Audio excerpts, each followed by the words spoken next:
Ladies and gentlemen of the Action Army, what is going on? And welcome to another episode of Answers for Athletes. In today's video, we got a question from Smorty27, who says, I don't have space to sprint in my gym, but I can do like 8 meters, weighted sleds only. Will it help with my velocity, or should I do plyos instead, like depth jumps, box jumps, etc.? This is a great question because there's a ton of athletes out there who do not have space to sprint. So very good question. I have a very good answer for you. But before I give that answer, make sure that you like this video, subscribe to the channel, and leave your question down below if you want me to answer your question in a video just like this.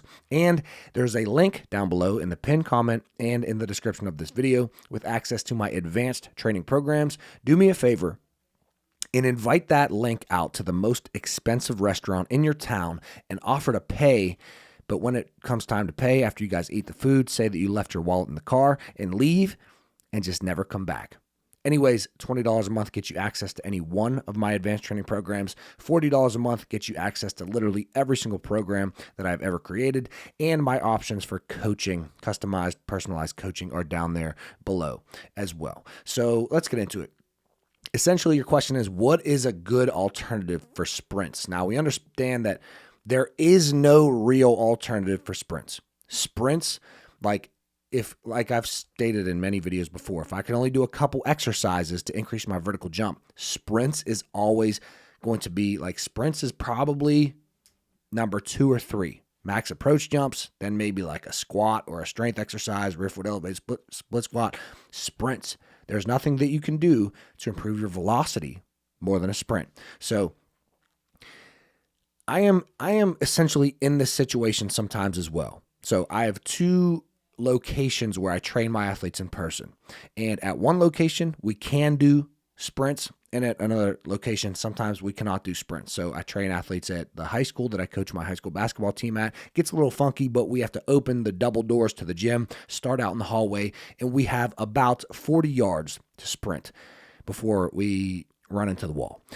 So we have space to sprint there, but at the other gym that I train in Pittsburgh, and I only train athletes there mainly during the summer, we can sprint outside in the parking lot, but if weather does not permit, we cannot sprint. There's not enough space inside. Now, there's about 20 yards, so we could do 20-yard sprints, but understand that when we're trying to really improve our top end speed and our velocity, and you do need a little bit of a longer distance for that. So anywhere from 30 to even 60-yard sprints are going to be most beneficial for you. So if you have that distance, consider yourself lucky. But if not, let's go through some alternatives. So if it is raining at this gym that I train at in the summer, and we cannot do sprints outside, and I had sprints programmed for that day, we will do sled pulls instead. Now, if you have, which we do have, one of those curved treadmills, but I tend not to use that as much, but that is a very good alternative. I cannot remember the name of it, but the curved treadmill that essentially it goes as fast as you can run, right? So it's not as good as sprints, but that is probably your next best option. There's really nothing that I have against treadmills, and I'll talk a little bit more about that in a sec. So sprints, and then the curved treadmill sprints are going to be really good. But I also have probably about 8 meters for weighted sleds. Now, if you could do sled pulls are going to be a little bit better than sled pushes, just because with sled pulls, you could still use your arms. Sled pushes, you're normally pushing the sled, so your arms are, locked in. But sled, I would do, if you cannot do sprints, sled pulls or sled pushes are going to be extremely, extremely beneficial for you. The lighter you go, the more it's going to improve your velocity, right? So if you're going super heavy, where the movement pattern is a little bit clunky, it's less and less on velocity, more on strength, speed, sometimes power. So understand that lighter sled sprints or sled pulls or sled pushes are going to be targeted more towards velocity. Let me just point something out or note something very quickly as well. If you can go outside and do your sprints, let's say your gym doesn't have room for sprints, but you can do them outside, you just rather not, do them outside. Sprints, I'm telling you, they're one of these exercises where you're going to thank yourself later. Sprints are that important. So go outside, even if it's cold. If it's wet, if it's snowy, that's a different scenario. But if it's just cold, get yourself a nice warm up and go outside and do your sprints. They are that important. So sled pulls are going to be a great alternative. I don't recommend just skipping your sprints.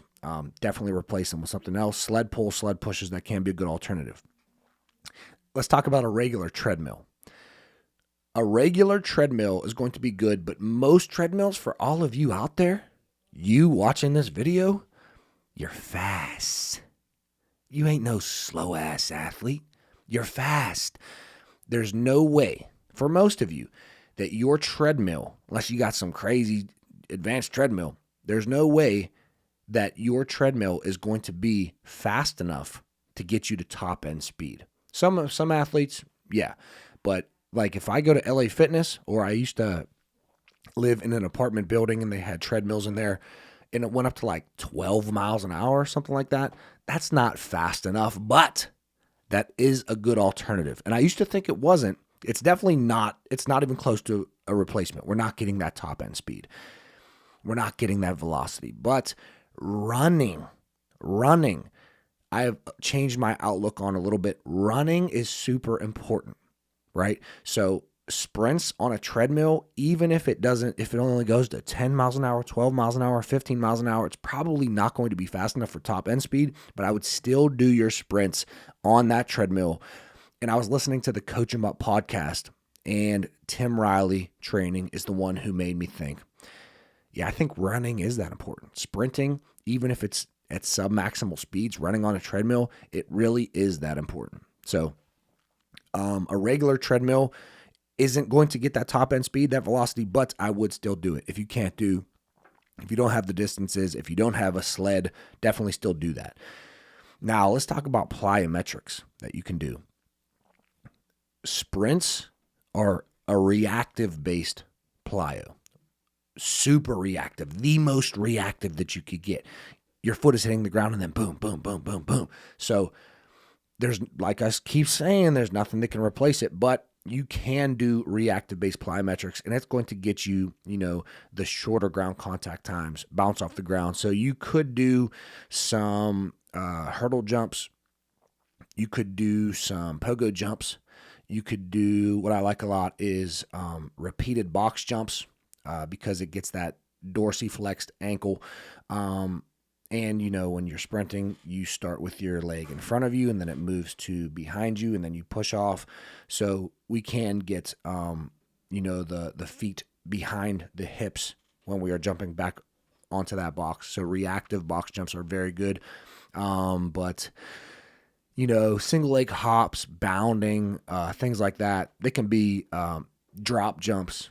These plyometrics, reactive-based plyometrics, can be an alternative. And what I would do is I would probably pair the treadmill sprints with those reactive-based plyos. Just make sure that you keep them, lower volume, because most reactive-based plyos are very intense. So I hope I answered your question. There are alternatives for sprints. They're just not going to be as good as sprints. So if I were you and I had to put them in a tier list, I would say sprints are S tier, definitely sprints. And then if you have to go outside and do outside sprints, sprints are sprints, like get your sprints in. So sprints, outside sprints, if you have to do that. Then I would probably say if you have enough room and for a sled, I would do sled pulls or sled pushes next. Then I would do, I forgot about that curved treadmill. So we have regular sprints, inside or outside, doesn't really matter. Regular sprints. Then we have the curved treadmill sprints. Then we have sled pushes, sled pulls. Then we have running on a treadmill. Hope I didn't forget any. And then we have all our reactive-based plyos. But running, sprinting, very, very important. So make sure that you are not just skipping it. Anyways, I really hope this helped, but that's it for this video. Like this video if you like it, subscribe to the channel, and leave your question down below if you want me to answer your question in a video just like this. And make sure that you click that link down below in the pinned comment and the description of this video. $20 a month. Would you rather have $20 or bounce? Come on, bro. It's an easy decision. $20 a month gets you access to any one of my advanced training programs. $40 a month gets you access to literally every single program that I offer. So you get the knee program. You can combine upper body with lower body. You get the core training program. You get everything that you need to become as athletic and jump as high as you possibly can. But I will see you tomorrow at 9 a.m. Eastern Standard Time. Peace.